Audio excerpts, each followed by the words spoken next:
In this morning's Eye on Money, millions of Americans will consider buying a home next year. The number of sales of existing homes this year is expected to reach nearly 5.5 million. That's the highest since 2006. But inventory is down. The real estate firm Trulia says the number of available starter homes dropped by more than 10%. CBS News business analyst Jill Schlesinger is here to explain what that means for buyers. Jill, good morning. Good morning. If you want to buy a home, should you be getting nervous now with the market sort of where it is? Well, I think it's fine. If we look at what has happened in the past year, it's been a very good year for both existing and new home sales. So we don't have the latest data, but through November, we know that existing home sales are up nearly 6% from a year ago. New home sales up by almost 18% from a year ago.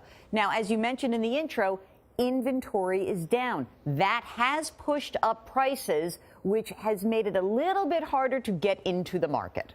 So mortgage rates expected to push 4.6% by the end of this year. What does that mean for the housing market? I think a lot of people look at this and they get like freaked out. Oh my God, 4.5 or 5%. And there was a time that was a good rate. But yeah. I also want to point out that let's look at sort of the average house. You buy a $250,000 house, you get a $200,000 mortgage. Now, if you look back a month or two ago and you say, oh, what was it like at 3.5%, my monthly payment, right?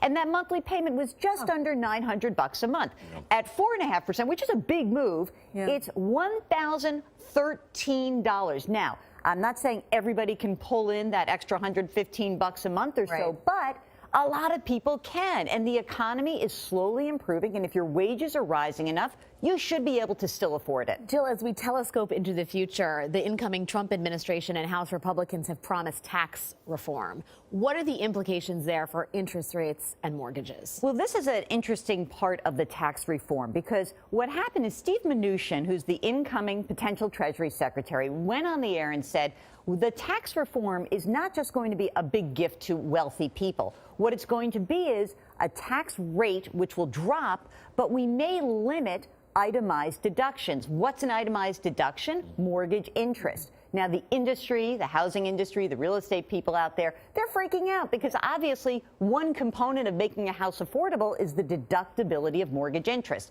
They're going to fight hard against that. Maybe a compromise is that they limit deductions to, say, $200,000 for a family, and that would really only impact the wealthiest Americans if you have $1 million mortgage, but not everybody else. What's the current limit now? So there is no limit. There are certain phase-outs that push you into the alternative minimum tax.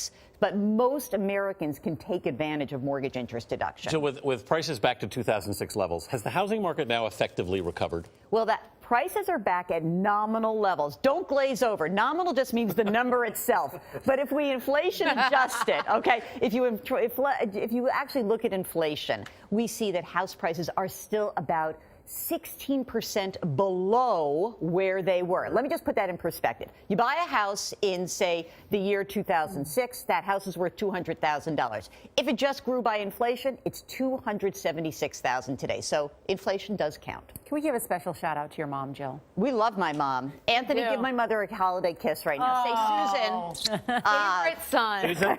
Jill Schlesinger. It's always good to see you, Jill. Thank you for clarifying a confusing topic.